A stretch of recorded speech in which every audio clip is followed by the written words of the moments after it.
Hi, I'm doing fine. How are you guys doing? Great, Good. Dwayne. Great. Thank you for joining us. Are we waiting for someone else?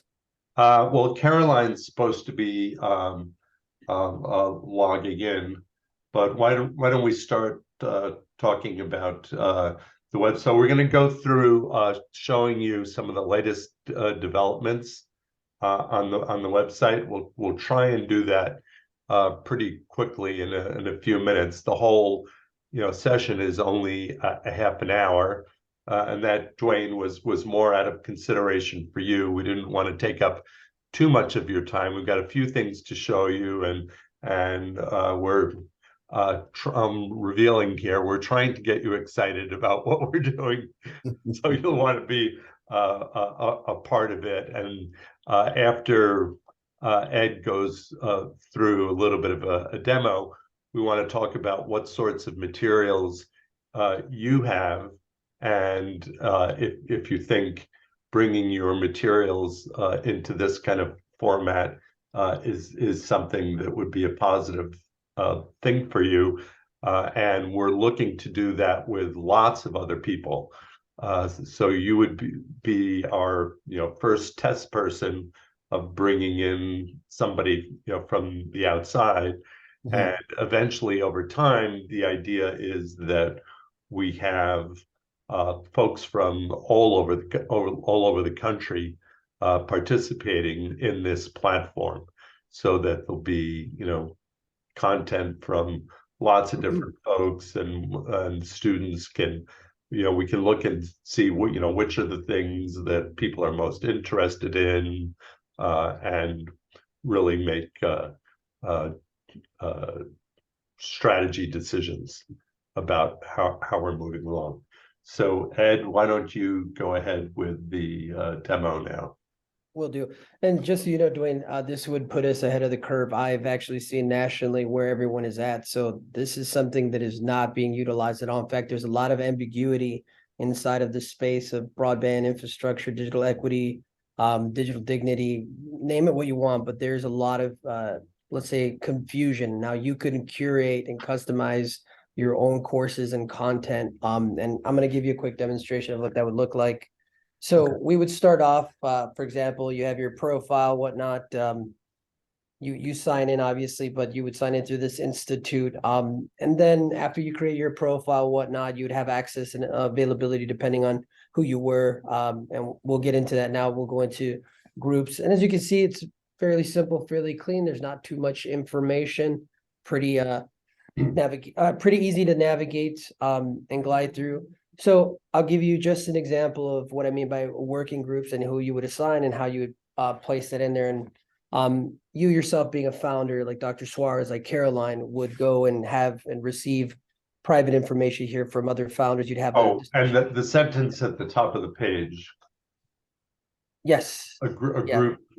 So social learning group. A group can contain one or more courses and be associated with a discussion forum for Q&A.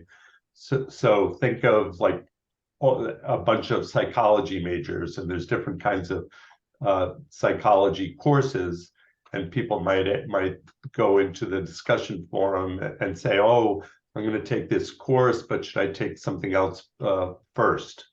And what we're looking at is trying to get people to help each other horizontally. Here at Michigan, the state broadband office put on a meeting, and it was just very top down. There wasn't any place for people to go, to talk to each other about how they're solving the problems. And I got the impression that the state broadband office here in Michigan is just gonna rely on Comcast and the Affordable Connectivity Program helping Comcast rather than answering anybody's questions. So Ed, you can continue now. Yeah, absolutely. So and this is great for a lot of reasons, Dwayne. For anyone that you would take on board, let's say you decided to get a fellow like myself, and you wanted them to learn workforce, for example, and since this is shared community, and whatnot. Let's say I'd be a member. I have detailed information, deep knowledge on workforce infrastructure, the workforce ecosystem here in the city of Chicago. So I would be a resource right in the board, and then I would be able to share and create and curate maybe particular content that you'd want to teach. Now the fellowship provided us with tools and information that you would need some kind of training on. And that kind of training on to assess populations, to get them data, to find out where the middle mile is, things like that. You could train and you could teach. You could also yourself learn. You didn't necessarily have to find that out as in the founder. If you wanted to teach one of your peers and give them access, you would allow them to do so. And for example, we're trying to create here as well with Caroline, as you know, digital literacy, right? Digital upskilling. So teachers like Della Benavides, like Ashley Ufred, who've been on the calls, they would be assigned here and they would get their specific content here. And that's the way the kind of peer workings would group. Now let's go into founders. For example, this would be yourself. You, a founder, would have access obviously to a more private group. And we would go into the particular courses, right? You would things that you wanted to learn as a founder, things that are important to you. Now in this course here, you'll see that we'll just use this as an example, social learning as a course. So we would start you off here at social learning. Let's say you wanted to do it. You could add a test if you wanted to, but it's more for your information and what you wanted to do. So let me play this video here for you and give you an example of how this would work and what you could upload and the type of content. When someone joins a social group, they're enrolled in courses belonging to the group. The group could have one or more discussions, forums, and each courses may contain multiple lessons along with quizzes and certifications and things to complete. It'll show you, for example, how to navigate that, right? You click from members here, your main navigation, you'll see members appear in the grid, showing you their profile type, if they're a teacher, a group leader, or a student, somebody that you put onto your digital literacy courses. The members can communicate with each other, and even excuse me, block out someone from being in a group. For example, like the founders, they definitely, you don't need your students involved in the kind of work that you do and how you're setting things up on a higher level. And that's or if somebody is a spammer or sending inappropriate messages. So think about all the misinformation on Facebook and Twitter, and all the talks about, oh well, these companies should hire more people to police what's going on. With the platform that Buddy Boss platform that we're using, it enables the community to take care of itself. So it's Right. More like the Wikipedia, where we're crowdsourcing all kinds of work. So I don't like top-down things. I like people at the bottom to be able to submit their ideas and help each other. Yeah, and I'll give you some great feedback on why this tool is really important. We have nothing like this. Yeah. There is nothing at all that would house all the different trainings that I received for all the different data points. And for example, the Illinois State Broadband Infrastructure Map, right? And to filling that in. Like they send you this thing, but it's not accessible and readily available like that. It's literally been sent to a select group of peers, right? Like myself, like yourself.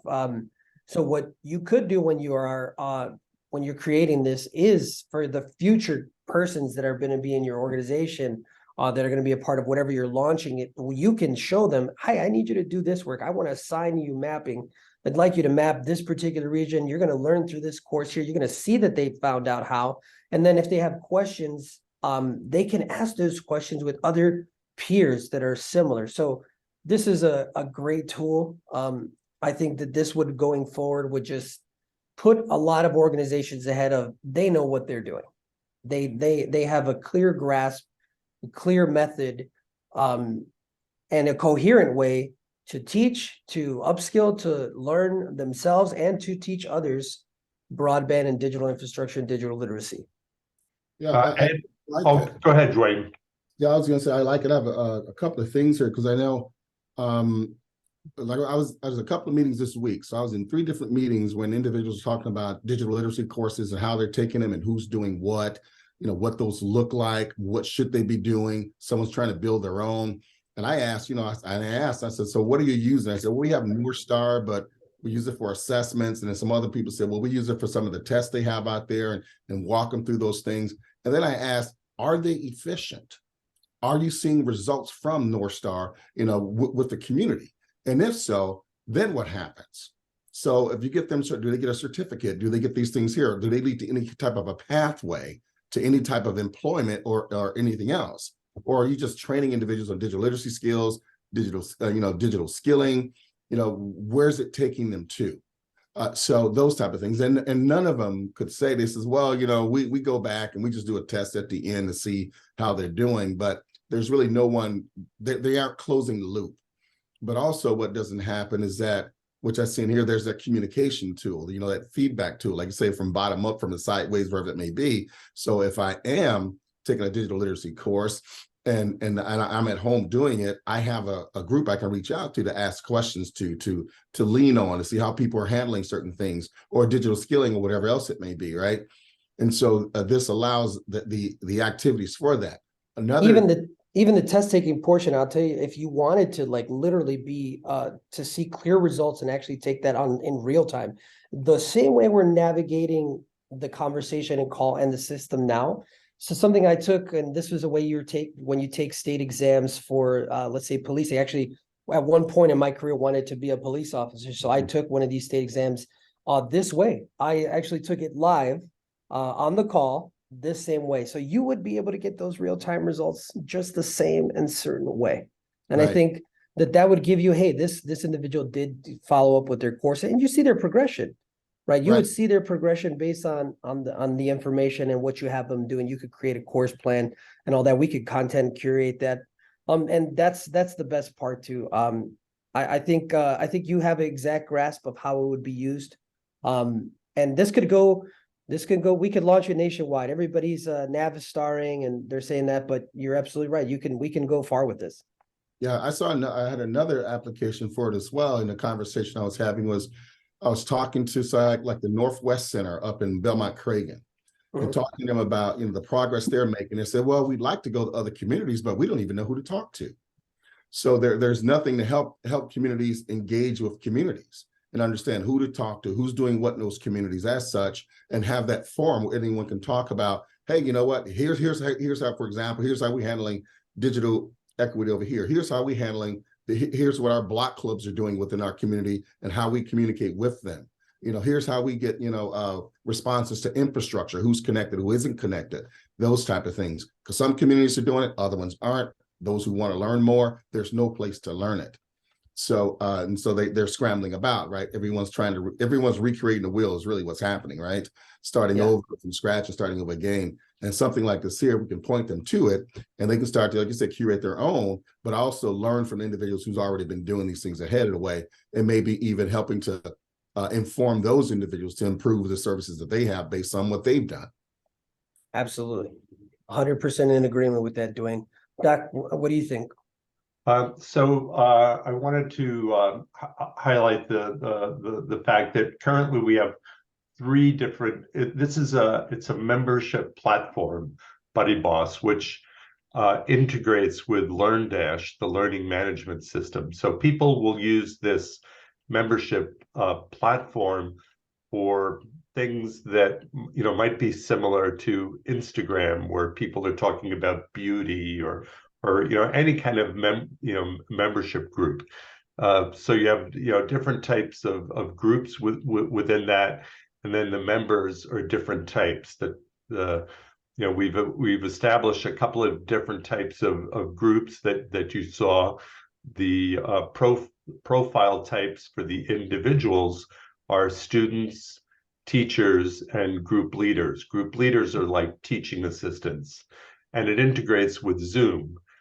So the people who are the group leaders, might do workshops online with people, and those people might be in all different states. And the way we can get this to connect with funding is that not actually charge tuition that's paid by the student, but have tuition associated with it, so we don't just get spammers coming in. And then we offer scholarships, and we seek funding or partnerships with people who need to do training and don't have the wherewithal to put something like this together, where, for a certain amount of funding, we permit X number of students to come into the system. And that's how we could grow this. So I'm curious, from like this. And it integrates with PayPal and Stripe, using WooCommerce, which is one of the most popular e-commerce tools used with WordPress. And WordPress, powers about 40% of the internet. So, this versus like putting a course on an existing platform. If you go onto another platform that is more turnkey, you can't customize, all of the things that we can customize. And if the platform stops working for you, like they suddenly raise their prices on things, you lose all your data. With this, all the people who sign up for your system, you have all their data, and people can contact each other without having their email addresses, and you can block people.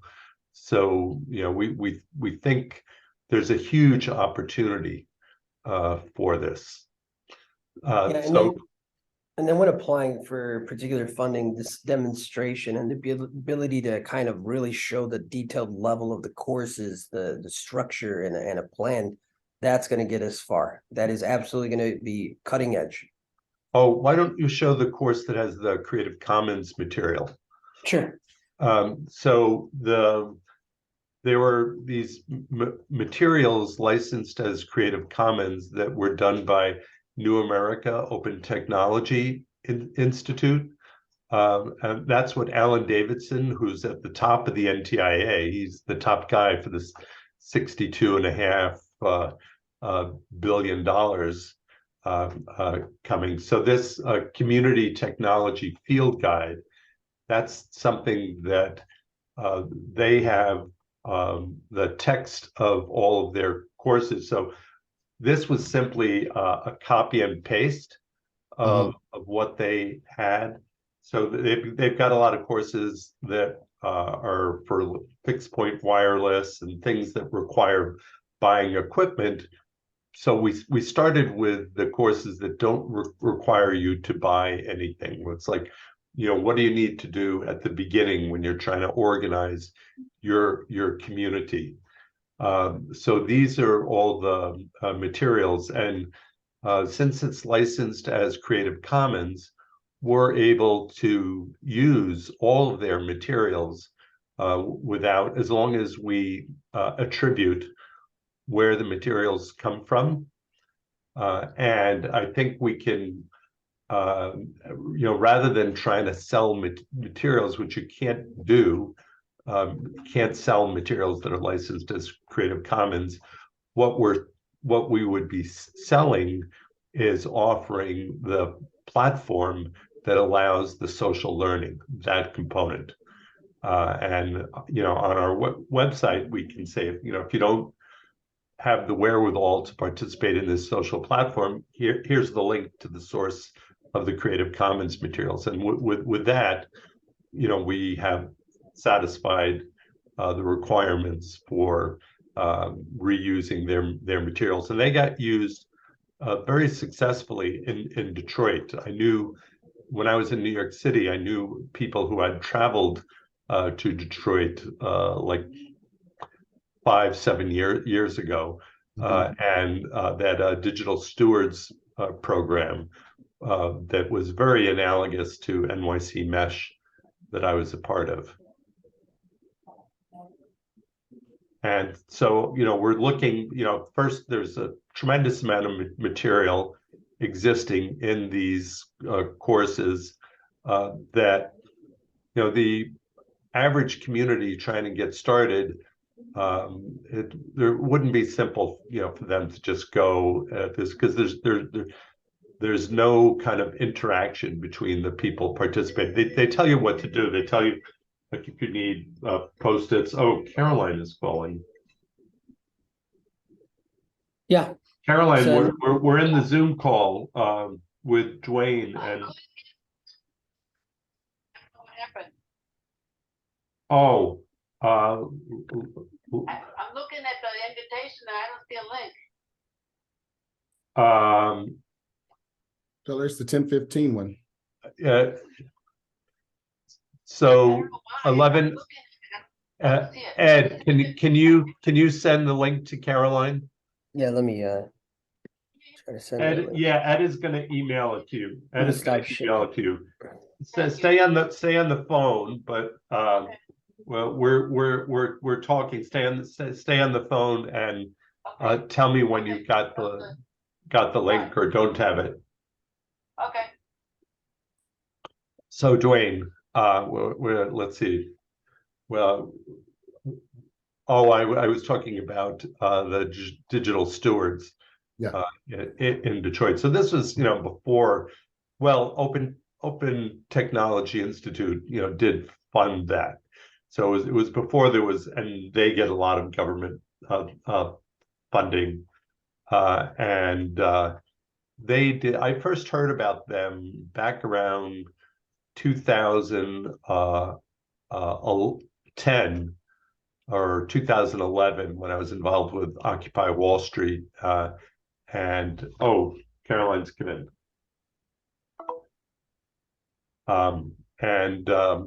After the Arab Spring, New America Foundation.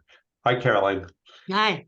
After the Arab Spring, Open Technology Institute, New America Foundation did something called Commotion Wireless, which was showing people how to set up fixed point wireless. And that's when, during the Arab Spring, Mubarak cut off internet access for people. And they got funding from the State Department way back then. But who would have known that funding from the State Department would lead to the Detroit Digital Stewards program? So that's the history behind the Creative Commons license materials that we have access to. And, there's somebody who did a telecom system in the Philippines who's getting her PhD at the University of Washington, who I met through Deb Simpier, who's the CEO of Althea. And she did a telecom system in the Philippines, and she's been writing about that. So I've been spending quite an effort the past years connecting with all these people. So this platform is the product of that vision and thinking. But it's not something that I want to run everything in. I'd like to have my vision for this come to fruition, but Dwayne, people like yourself, you be the first person outside of our inner organization participating in trying it out, and we'll work with you to see if there's things that you recommend that we change the direction or the way something is presented. That's the kind of thing I'd like to do with you, and then bring other people into it. Okay. So Can I jump in a little bit? Go ahead, I'm a Caroline. little bit behind where you guys are advancing, so I don't need to, take time away from you guys on that. But I have We have a recording, by the way. Oh, okay, great. So I am recalling, Ron sharing this vision from since we first met. So with that in mind, I mean, this is what DLN is about, is being that platform and for all of our visions to come together collectively, and including Ed's, of course, and Dwayne and all of us here. So where I'm going with this is this platform vision that you have, is it far enough along to share it with us? And is it open platform that eventually DLN can adopt in collaboration with anyone else that has something to share during this with this platform in the way it's designed?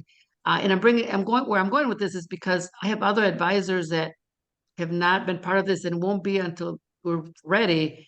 But a really growing movement of connected experts in the cybersecurity space. And I just met one in particular yesterday that was that I was introduced to through other DLN advisors. And he has time and he has availability and he has interest in training.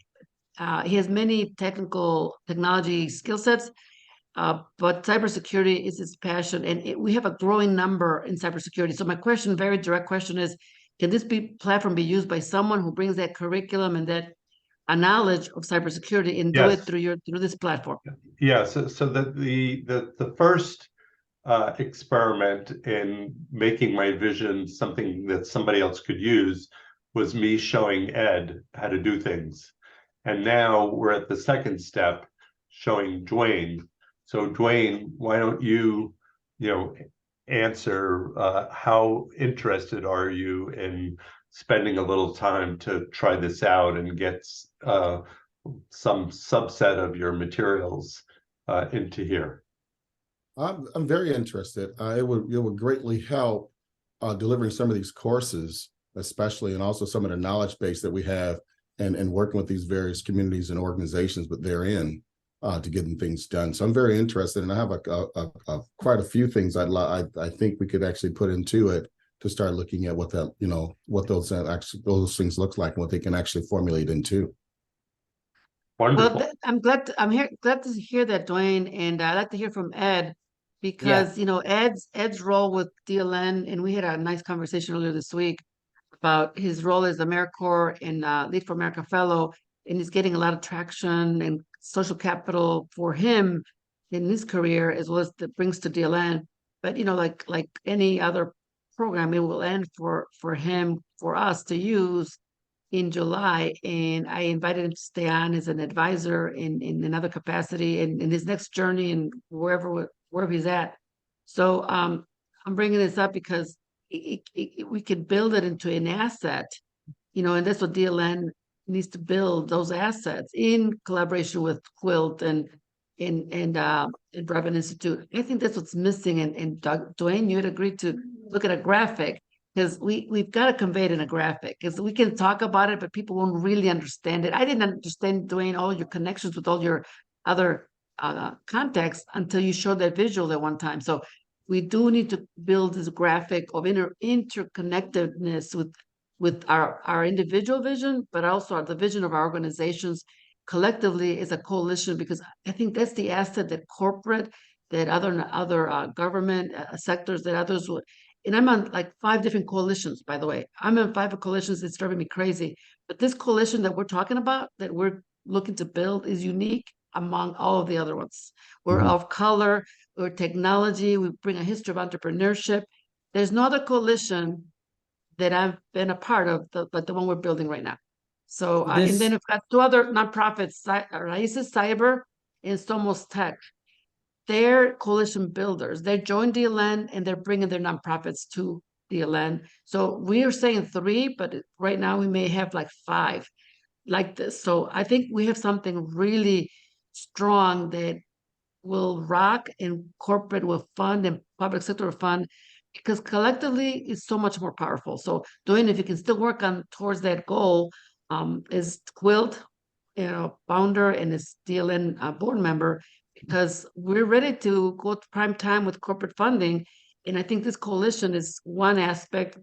Now we'll just end with the second one. The second one is, I just had a conversation with Babylon Williams, my COO for CSC, and what I'm realizing that the product we're building, like yours, Ron, is the DLA model, the Digital Leaders Academy.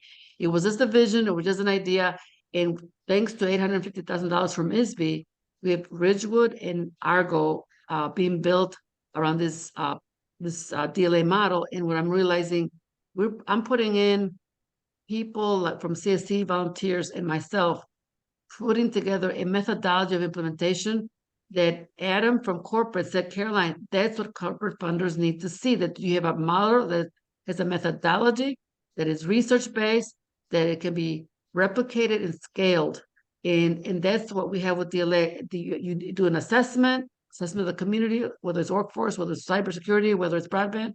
You design around the assessment and the needs, you implement and train and oversee for fidelity, and then you evaluate, ensure that it's working, and then you scale up, and then you replicate.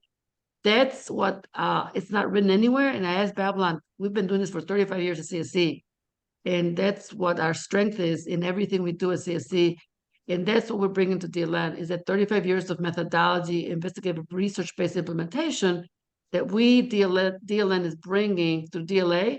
And so Ron, what you're bringing is coming together, and Dwayne, what you're bringing will be coming together. So I'm gonna just stop here to get any comments with what I'm saying. Yeah, and let me just highlight a couple of points. The coalition is going forward. I mean, the Chicago Digital Equity Plan tells you exactly that is going to be the strongest strength. And as I highlighted to you, Caroline, I don't know if you shared this with Dwayne, we have a lot of big players coming to our city, having strength in numbers, and they are much better oiled and funded.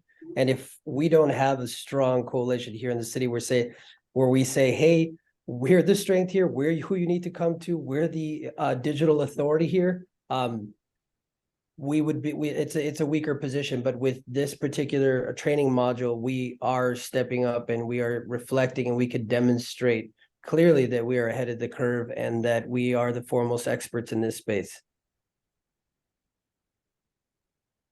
Yeah, I totally agree with you on that. And and that's what I'm finding as well. It's just, we just be repeating ourselves, right? Because we all have the same information. Yeah.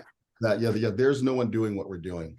All the individuals we talk to, all the organizations, like all the coalitions, every single coalition there is starting from square one. They're not working with each other. They're not trying to figure things out. They're not even delving into the community to understand what's happening on the ground with those organizations. And they're not bringing 35 years of expertise that all three of them are bringing from entrepreneurship.